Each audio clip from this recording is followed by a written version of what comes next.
Thank you, Gino.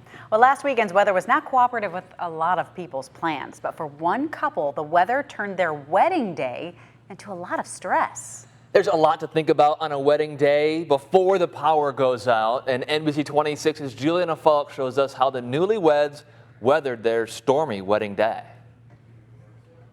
It's a day some couples prepare for years. We've been planning our wedding for like 2 years. But one thing Brooke and Nick Vanderheiden did not anticipate dealing with on their wedding day: strong winds, heavy rain, and no power. We lost power where we were getting ready, and we had about half of our hair done, half of our makeup done. Brooke and her bridesmaids had to figure out how they were going to finish getting ready for her big day. Our neighbor had a small generator. We were able to do one lamp and one small curling iron, so we were able to finish that. And they used light from their iPhones to do their makeup. And then we were like, oh, perfect, we'll just go get dressed at the church, no problem.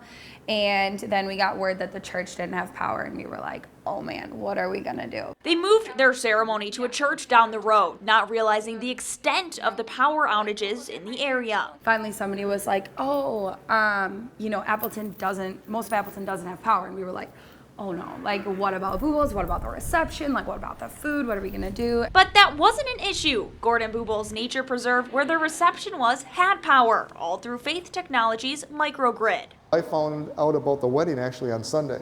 And I'm like, oh, that was awesome that we were able to make sure we were able to keep the site up, and the reception went off without a hitch for them here. Steve Nealand with Faith Technologies says the microgrid stores and generates energy and can run independently from the utility grid when there's a loss of power. And we're really grateful that we picked here, and that wasn't one of the main reasons we picked it in the first place, but it turned out to be like probably the best reason that we picked to have our wedding reception here. Brooke and Nick say they just rolled with the punches, and all their guests did too, turning a stormy day into a beautiful celebration.